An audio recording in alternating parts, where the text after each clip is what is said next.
Well, hello, Pursuit family, and welcome to episode 10 of the Pursuit podcast. That's right, 10. We've reached double digits of the podcast, and we are so excited to be able to, in the middle of a week, come in and have conversations with you in your homes, in your offices, wherever it is that you may be watching this podcast, and whatever time of day. We're just excited to be able to have a conversation with you. Our prayer is that the things that we bring to you each and every week in this podcast are things that hit you right where you are, that give you an opportunity to just be poured into a little bit, to get that little shot in the arm that sometimes we just need in the middle of our week. And so I believe that this week is no different. Can you believe that it is coming up on the end of May?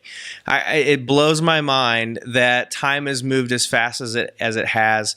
And what we're going to do today is a little different. As you can see, I don't have anybody here with me today, but we're going to have a podcast with somebody else. We just did it with the miracle of modern technology, and we recorded a Zoom conversation that I was able to have with a guy named Dave Bushnell.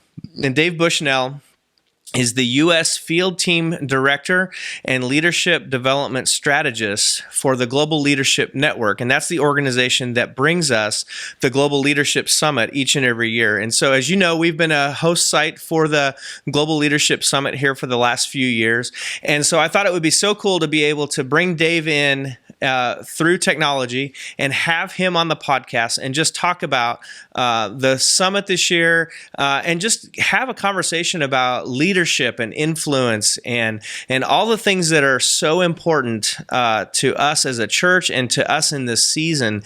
We believe that there's never been a greater need or demand for leadership than there is in a season like we find ourselves in right now with COVID. And we also know that the summit is more than just a leadership conference. It's also a chance for us to just be poured into by some incredible godly men and women and business leaders and thinkers and all these different people from all different walks of life and society that come and pour into us. And so as we move into this coming Sunday, we're actually going to have what we're calling a Taste of the Summit. And it's going to, the whole Sunday is going to be focused on the Global Leadership Summit. And we're going to get a chance to hear an incredible message from Pastor Albert Tate, who is one of the faculty members of the summit back in 2015 and will be on with us again this year in 2020. So without further ado, let's jump right into our conversation with Dave Bushnell, live from Washington State. We're recording. You ready? I'm ready. Let's bring it. Good. Well, Dave Bushnell, welcome via Zoom to the Pursuit podcast. We're so excited to have you here this week. How are you doing out there in Washington?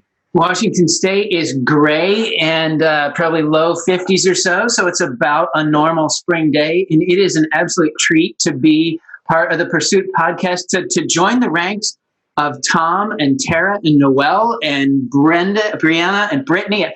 My goodness, you must really think a lot of me if I'm in that circle. We're just desperate. We're just desperate for people to come on the podcast. No, I'm just kidding. No, it's a treat for me. You and I have been able to develop a relationship through the Global Leadership Summit over these last few years. And so it's an honor for me to get a chance to have this conversation with you about the Global Leadership Summit as we look forward to this Sunday with a taste of the summit here at the Pursuit, and then obviously looking forward to the main event in August of this year. But I thought we could start by just having you share some of your background. Tell us who you are. Tell us what you do for the Global Leadership Summit and how you got there. Yeah, good. Happy to. So I've been, my only career I've ever known is vocationally is as a pastor right out of college, started in youth ministry and then got demoted to adult ministry about 12 years into it or so. That took us to serve 3 different churches, one of which was out here in Washington State. So we've lived out in Washington for 13 years now, my wife Karen and I. We got married in 1996, and usually the follow-up question was that legal? Were you 11? And so where we lived, it was legal at the time, so that works. When we moved out to Washington, I had already gone to this summit for many years, and so I was already going to be going to the summit forever. The church that we serve in Washington out here was already a summit host, but it didn't really have anybody that was point leading it. And I said, hey, could I kind of do that in my spare time? Because I love this thing. And it ended up growing really quite large out here in Bellingham, Washington. And I didn't have really a context for, okay, what does large mean, by comparison to other sites? I wasn't really eyeing that or anything. But the GLN called me and said, hey, we're growing like crazy out in the Western U.S. Would you be willing to leave your role as a pastor and join our team to help churches across the Western United States engage with the summit? And I said to them, no, I'm not interested in that. And well, obviously, God had other plans. We actually were in a spot where we were ready for some kind of a ministry change, but we were not in a spot where moving was a real good possibility because of some of the needs of our kids. We needed the resources that our kids were engaged with. So made the transition to the GLN, and I've been there for 5 years, and it has been an absolute ball to meet leaders and churches all over the Western U.S. So I'm a huge Pursuit fan, huge fan of the Pursuit. You guys may not know that, but I love what you do. I've learned a ton from you, and that is because of the role that I get to be in, because I wouldn't have come across the Pursuit if it weren't for the GLS work. So you've taught me about learning agility. You've taught me about embracing change, embracing opportunity. So many organizations are change averse. The Pursuit is not one of them. And so y'all are a fantastic community of believers and a fantastic organization as well. Well, thanks. It's been I've learned a lot from you too. I don't want people to think that this is a one-sided deal. It's been great. You and I have had lots of conversations. I was joking with you before we started recording here that every time we call, it's always an hour or more. That's right. Maybe we just don't know how to say goodbye. I don't know. Something like that. Exactly. I always leave those conversations with something that I learned, with a nugget that I can take away and use as we continue to lead here. So thanks for sharing just a bit of your story there. So this is our 4th year here in Minot hosting the Global Leadership Summit. And we've been honored to partner with Minot State's Cru campus ministry as well, which has been great. And Jason Shervum and the leadership team of Cru. It's been so much fun to have had a chance to be part of this, and it's something that I personally had never heard of before it came to Minot. I wasn't familiar with the Global Leadership Summit. I thought, so we've got some people over the last 4 years, obviously, that have started attending, and they've seen the value in it. But I thought we could spend just a little bit of time. If you could just talk through, tell the listener, what is the Global Leadership Summit? What's the mission, the vision? Why is this a thing? Just give us some of the background of it. Yeah, that's good. The mission behind the Global Leadership Network is to inspire and equip world-class leadership that ignites transformation. So we are unapologetically Christ-centered, and at the same time, we find more and more people from all faiths that are actually turning to the summit, which we think is great because we're not going to deviate off of the Christ-centered part, and so it's a great way to introduce Jesus to folks. Yeah. But we envision a movement of Christians and churches who are maximizing their potential to impact the world. We see the local church at its best when its leaders are at their best. And what we know is everybody in the church is an influencer. Everybody in the church has leadership opportunities. So we want to see that all over the world. So the summit started about 25 years ago, and it was kind of at the time, it was a pastors' conference. It was a gathering of maybe 1,000 pastors that were coming together to study leadership, because they found out that they're leading these things called churches that actually they might know a lot from a scriptural perspective and how to preach and that kind of thing, but they weren't quite sure how to lead. And so the summit became a forum for pastors to learn leadership. Well, that grew like crazy. It grew to include church staffs. Those church staffs brought their key volunteers. And when that happened, people that actually were employed outside of ministry circles found the summit and started bringing more and more people from outside of vocational ministry. So the summit is now a 2-day gathering of focused specifically on leadership development. It is predominantly attended by people who are outside of the vocational ministry space. So it has every single sector represented, and we really go to great lengths to make sure that it engages every single sector of the community. And so I think that's part of the appeal, is that we're razor sharp focused on leadership and the study and the pursuit of leadership and the application of leadership. The summit has grown all over the world. So the summit actually has more people attending outside the United States than inside the United States. So that happened in about 2007. There are 1,200 cities across the planet that host the Global Leadership Summit. So what we do is we actually we broadcast the summit live in real time in August in the U.S. And then what happens is our international teams, they look and they say, okay, these are the sessions that are going to apply right in our neck of the woods. And we start translating that into about 60 different languages. And then they add a few local leadership experts from their region. And then they host the summit between October and March.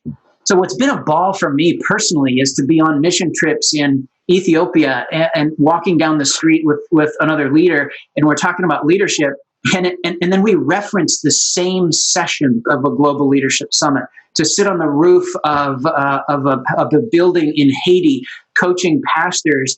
And it turns out that we're talking about the same session from the summit that we both learned from. Awesome. So this truly is a worldwide kind of a thing. As far as we know, it's the largest leadership development movement in the history of mankind.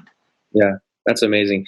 One thing that you mentioned there made me think of a story that you shared with me before we started recording about just the impact the summit has had personally on you and your family. Do you want to share that story with us? Yeah, I'd love to. So I actually now am afraid to attend the Global Leadership Summit because of what God might inflict upon me. Let me unpack that a little bit. My wife and I have 5 kids. I'll share a photo of these kids and Karen and I. So Trevor in the green shirt is our biological. He was first to arrive on the scene. Second was Easton in the red shirt there. He actually is adopted from Russia. And we lost a child in pregnancy between Trevor and Easton. It kind of caused us to listen to God about how he wanted us to expand our family. Sure. And so then we brought Easton home, and then we were done. I mean, that was it. We were done. 2 boys, 2 years apart. That was our picture of what God had for us as a family. So we were going along over a few years, and we get to this point where I was doing a message, preaching a message on the minor prophets in Scripture and injustice specifically. And when I'm teaching on the weekend, my wife and I say, hey, let's not have like big, thick, heavy conversation on the weekend. Let's wait for that after the services. And so Saturday night service, I come home and I said, God was really kind of laying something on my heart. And Karen said, yeah, me too. And we said, okay, why don't we talk about it on Monday? And so we, did the services on Sunday, and then we connected on Monday and said, so what was it? And we both had the thought that adoption was on our hearts again. Mm-hmm. And so, that wasn't keeping with the 2 boys. So we said, okay, maybe we should pursue this. We got access to clean water and great marriage and family and access to healthcare and food. And maybe this would be the way that God would have us engage in justice and, to bring some kids home, some orphans home from that are victims of extreme poverty. We kind of sat on it for a while. Then a couple months later came the Global Leadership Summit. And there was a session with Richard Curtis, British filmmaker, Notting Hill, 4 Weddings and a Funeral. And he's a global philanthropist who focuses his efforts and energy on eradicating global poverty. He had a little session in a little video segment in his interview session where it was this little girl in a yellow dress. And she was on the streets in the majority world, what turns out to be in India. And she was all alone on the streets, and she puts this tattered blanket out on the streets, and she curls up and goes to sleep in that blanket as pedestrian and street traffic are going by and the sun is setting. And we realized that that's happening over 140 million times around the world. And God used that moment to say, no, really, you need to adopt from the majority, from the majority world. Mm. So we then set about adopting a kid, one child from the Wait a minute, let's go back to that picture for a second. Exactly, let's go back to that picture. So we brought home, it turned out that we thought it was going to be an infant girl, then maybe it was a boy, our boy's age. Well, it turned out to be both. We brought home Josiah when he was 5 years old, and we brought home Kenzie when she was 10 months old. They're biological siblings, and we brought them home from Ethiopia. Wow. And about 2/3 of the way through that process, we realized that older children are harder to place in families. That generally people want as young as possible. And we said, hey, with our experience with adoption, why don't we bring home an older child? So we brought home Ayelich at age 12. She's our oldest, and she's now age 22, and she is in the U.S. Navy, stationed in Gulfport, Mississippi as a CD. This is not the family that we envisioned in our in our plan. And what we found through the Global Leadership Summit was that God had a grander vision for our lives. And that's one of the things that I've come to believe strongly about, especially about Christ followers engaging in the summit, is I believe God has a grander vision for every single one of us. And I have found him to use the summit over and over again to tap people with his grander vision. And so it just becomes a matter of, okay, are we going to surrender to that? Are we going to obey that? And it is not always easy. I was just talking to Karen last night about this has been a very, very challenging road that we obeyed initially. And it took me a good 3 years to surrender to this calling from God at the summit. So I don't like going to the summit anymore. And yet I haven't missed one in 20 years. Yeah. So why should people attend the summit this year? What is it in general? Maybe what is it even more specifically in this crazy season we find ourselves in? And we'll talk a little bit more about some of that here in a moment. But why should people attend? What would I expect as a casual attender of a Global Leadership Summit? What we know is that right now we are all stretched. We're all stretched. We're all challenged because of the global pandemic we find ourselves in. So regardless of what we lead, whether it's our family, we lead at work, we lead in our neighborhood, regardless of what we lead, we're stretched in it, and the ways in which we go about influencing others have changed. The things that we're wrestling with are different. Our tanks, if we're honest and take a moment to kind of self-evaluate, we may find that our tanks are running a little bit closer to empty than we would like because of this taxation. And what we know is that every single year the summit delivers inspiration and jet fuel to the engine of leadership. And I think that the summit this year has the potential to make an even greater impact than it ever has. And it has less to do with what the summit's going to bring. It'll bring what it brings every year, and much more to do with our readiness to hear what God might have for us through the summit. I think we're in a position of hunger, a position of readiness that we haven't been before. And so I expect the summit to do what it always does and bring us fresh, actionable leadership content, bring us inspiration like we rarely see. And because of our readiness, I think some incredible transformation is going to come out of this year's summit.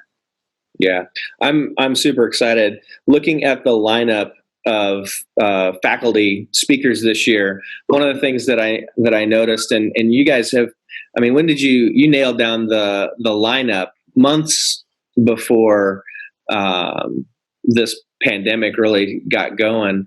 Yeah.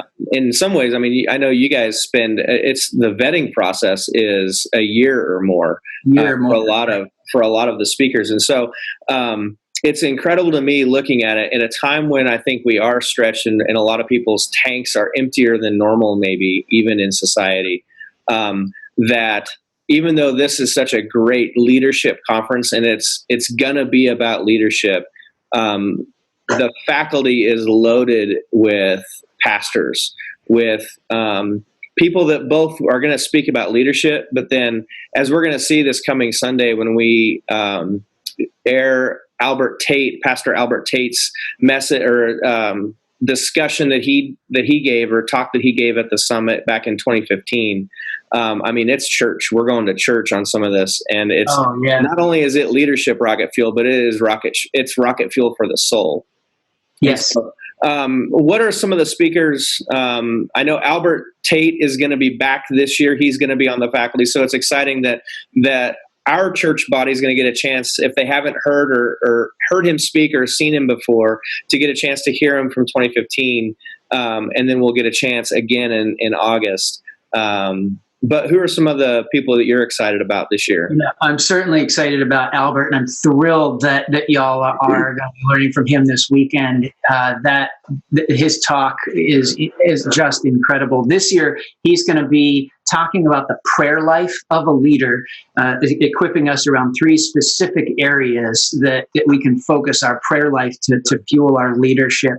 I'm really excited about his intersection he's got a great intersection of the spirituality and leadership, and he's got content that's going to be knock it out of the park at the summit. I'm excited to hear from Vanessa Van Edwards, who is, I've never heard of her until we announced her as a faculty member. She studies how essentially the first few moments of an interaction interpersonally are really, really key, and actually some specific things that we can do to help uplift the person that we're talking to and essentially brighten their day just by the way that we engage in the conversation up front. Very, very actionable, and it's an opportunity for impact then in every conversation we have. Looking forward to Rory Vaden. Rory Vaden, he talks about actually multiplying time. And I don't know about you, but last time I checked, I had 24 hours in a day, 7 days in a week. And that's been pretty consistent throughout my life. Hasn't changed a ton, but evidently Rory has a solution to actually increase time. And I'm really, really excited to hear what that is, because one of the most common things that I hear from folks is, I just don't have enough time to get done what I want to get done. Okay. So he's got some specific permissions that we can give ourselves in order to multiply our time. Marcus Buckingham has spoken at the summit multiple times. I'm going to go ahead and admit on this podcast that I do have a man crush on Marcus Buckingham. He is I've learned a ton from him. So he's going to be talking about a couple of his a bit of his research that he's done into lies about work and leadership. And so he's going to dig into some of those lies, and they've been shocking to me as I've gotten to study those. And I've even found myself disagreeing with Marcus a little bit, but then I dig into it a little bit more and I see what he's saying. So I'll share with you this special little moment where I got to this is me and Marcus. I got to interview him at the summit off stage a while back, and he's a treat. So he's coming. I'm always looking forward to him. But those are a few of the ones that I personally am looking forward to. There's some exceptional folks that are also on the lineup as well that I know, every year the summit kind of has this, I never heard of that person. And then they hit us between the eyes with exactly what we need. For me, last year, it was Krish Kandaya. I'd never heard of the guy. And wow, did he deliver exactly what I needed to hear. Yeah. Todd Henry's another one that I'm excited about. He led a session at our launch event this year that I was fortunate to be a part of with the summit. And the conversation that we're going to be able to have around his new book that's coming out, I think the book release is just after the summit. I think so. Yep. If I remember right. It's about motivation and what motivates us. And it's so cool. I mean, from a personal, I took it to heart. Personally, I think as a leader, how you interact with your team, as a human being in a neighborhood, how you interact with people, I think it's going to be a game changer. So I'm really excited about his. And then Michael Todd, one of the most, what's the word I'm looking for? Dynamic communicators around right now. It's going to be a killer summit. I'm really excited to get a chance to sit and listen and learn, and then come back into our staffs, into our neighborhoods, our families, wherever we go back to, wherever we have influence, whatever area of our lives we have influence in, to be able to take the things that we learn and apply them. So that's exciting. Sure. One of the things I did want to talk about, we're talking about leadership. The summit's all about leadership.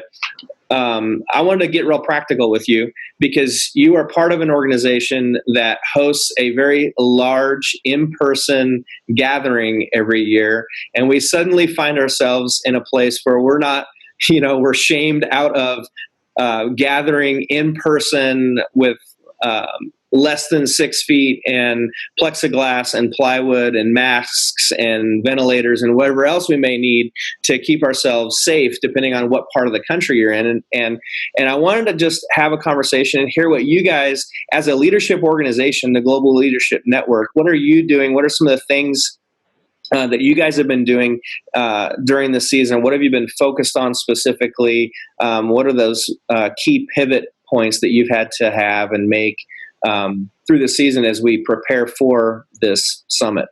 Yeah.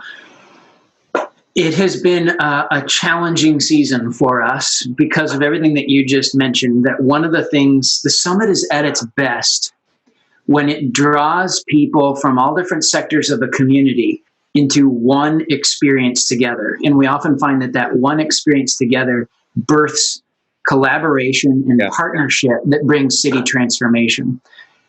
So the way that happens is certainly needing to get retooled in many communities around the U.S. and around the world this year. And so that doesn't mean that it's not going to happen. And it meaning that collaboration, it just means we got to get more creative about how to go about doing it. And some of that falls to the Global Leadership Network. Some of that falls to the local host sites in terms of how we bring it about. One of the most challenging things for us it has been, we're literally building this as we fly it. So this year, the way that we're going about delivering the summit has got to look a little bit different, or a lot of bit different. And so then I get phone calls that are asking me, hey, so how about this, or how about this? What can you tell me about these things? And the truth be told, I've made some of those phone calls. You've made some of those phone calls. And so my answer, which is, yeah, I don't know yet, but that's a really good question. And what's been neat is that even though that's been a challenge and there's a little bit of uncertainty there where I'd love to give you the information you need, what's been great is it highlights the relationship between the GLN staff team and the GLN in the host site family. That's actually the network together, both, not one or the other. So it's host sites asking great questions that help us to know where do we need to focus a little bit different, where do we need to allocate our resources to help host sites win in their cities. So it's kind of heightened the beauty in that relationship along the way, even though that we don't have it all figured out yet. We did very early on through this, we found ourselves needing, because it kind of shakes us to the core in terms of, well, at the end of the day, we host a 2-day in-person conference. So what do we do with that? We took, as a staff team, we took initiative to say, hey, we've got to maintain a solid spiritual grounding throughout this time. And so we have a tradition every morning.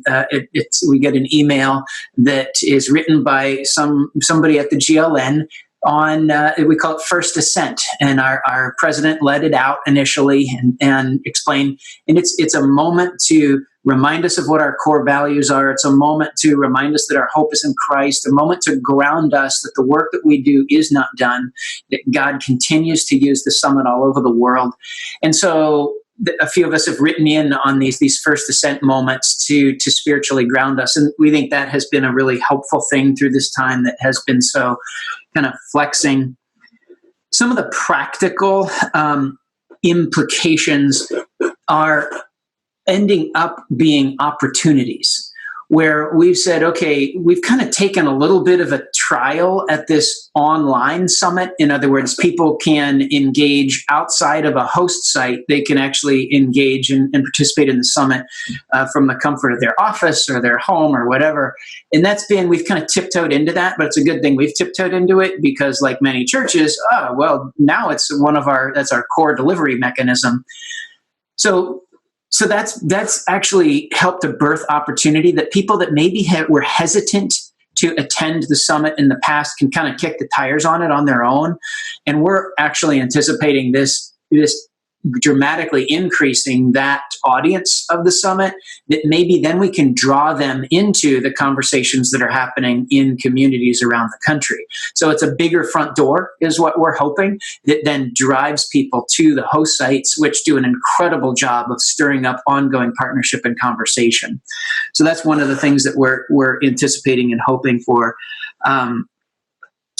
So the other piece is the opportunity. A lot of times people will end the summit, they'll leave on Friday afternoon and they'll say, golly, I wish I brought my boss, I wish I brought my coworker, my team, my Aunt Mildred, whatever. I wish I brought these people. Well, we actually have an opportunity this year for the first time to say, well, bring them. Let's do it. We're actually rebroadcasting the summit, and with host sites that are choosing to do that. So Minot, the Pursuit, is one of them. And so here's an opportunity where we can actually view the summit in August and realize exactly who the right people are that we want to engage in it during the rebroadcast time 60, 90 days later. And so we can say yes to that buzz for the first time. And so we're pretty excited about that. I, for one, wonder if that's actually going to end up being wow, why didn't we think of that a long time ago? So we'll see where that goes. So that actually takes an enormous amount of effort on the back end to be able to deliver and whatnot. But I'm excited about that rebroadcast type of an opportunity. Just this week, I heard the idea that people are gathering in kind of for watch parties, like maybe they can gather in groups of 10 or maybe groups of 25. So you don't have to watch it alone. You can gather with other people who have registered for the summit, which I personally think may actually be a really great learning opportunity, learning environment. When you're in a dialogue with a smaller group of 10, circles are better than rows, right? It's why the Pursuit does small group ministry, and it's so important. Well, hey, how cool would it be if my whole small group registered for the summit and we watched it together?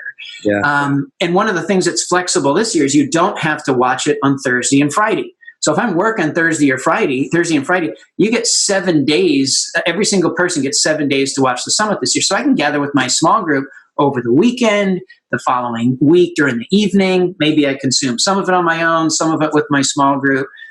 This is the first year there is a massive amount of flexibility. I joke and I say, hey, this year it's a golden ticket. In the past it's been, one use case, and now we've got all these different kind of use cases so it's kind of sky's the limit in terms of how we want to consume the summit.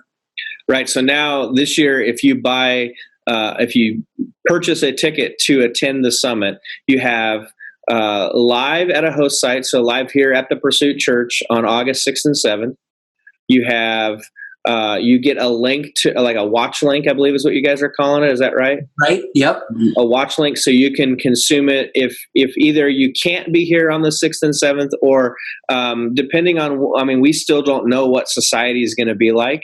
If we're still in the heart of this pandemic, or if we've moved on from it, we don't know.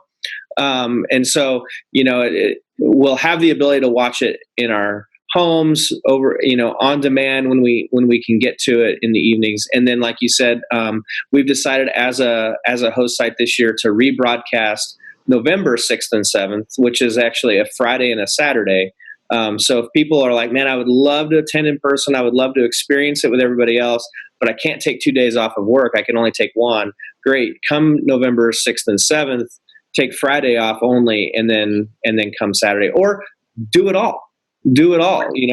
Come live in August, watch it the next week on your own, come back in November. One ticket buys you access to all those different opportunities. So I'm really excited about that too. I think it's going to be a game changer for this whole summit and the way we interact with it in a society that is, we're just an on-demand culture. When's the last time you watched a commercial?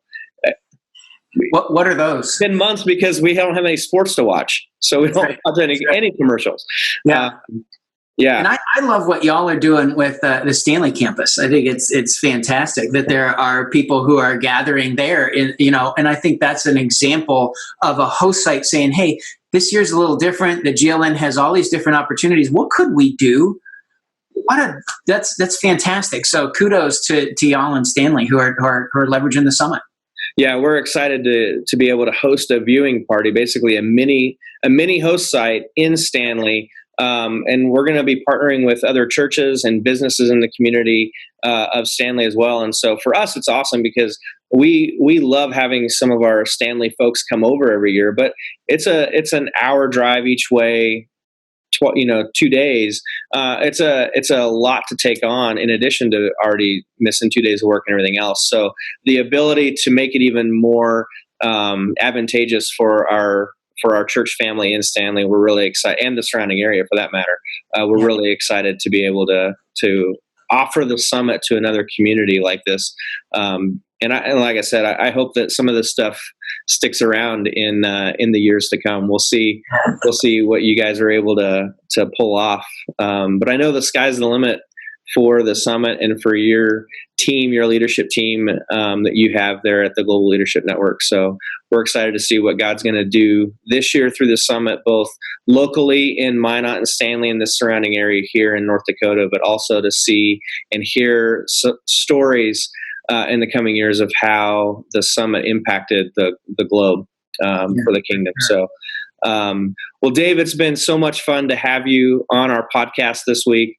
Thanks for taking time out of your day to be willing to talk and share your heart, your personal story about how the summit's impacted you, but also just why it's so important that we continue to lean into this idea of developing leaders, because leaders have influence, and better leaders make better organizations, make better communities, better neighborhoods, and that's what we want to see. That's why we, as the Pursuit, that's why it's so important to us, because we understand the value of leadership development, and we've seen what great leaders can do. And so we're excited to continue to partner with you guys.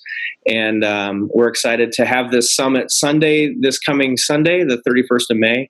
And I'm excited to see what God's going to do. So thank you so much for being a part of this podcast. And I'm sure we'll be talking soon as we continue to chase towards our race towards August 6th and 7th here for the summit. So thanks so much. Take care. God bless you and your team. And we'll talk soon. Sounds good. Blessings on y'all. Well, I hope that conversation with Dave was as good for you as it was for me. He's one of those guys that if I ever need somebody to just speak life and truth and pour into me and invest in me, I can always pick up the phone and call Dave. And he's become such a good friend through these last few years as we've hosted the summit. I hope that between this podcast today and the taste of the summit that you're going to have on Sunday, this coming Sunday, May 31st, here at the Pursuit, I hope that you guys are fired up and excited for what the Global Leadership Summit can do for you, for your business, for your family, for the community that you call home. And so we want to invite you to be part of that summit. Right now, there is early bird pricing. You can go to the Pursuit, www.thepursuit.church, and there's a link to the summit right there. You can sign up, and if you sign up with our host site, you get an early bird discounted rate that will allow you to attend the summit either live, like we talked about, live and in person on August 6th and 7th. It'll give you that watch link to be able to view it on demand whenever it works best in your schedule if you can't attend with us. And it will also get you access to the rebroadcast on November 6th and 7th. So August 6th and 7th, November 6th and 7th, and on demand, all for the same price. So please check that out. Please join us on Sunday as we get to hear Pastor Albert Tate pour into us, and it's an incredible message. You guys do not want to miss it. Thanks so much for being a part of this podcast. If you have any ideas or things that you want to hear us talk about, please, like I always say, please send us some ideas to hello@thepursuit.church. We would love to talk about things that are on your heart, things that you maybe need help with or want to hear more about.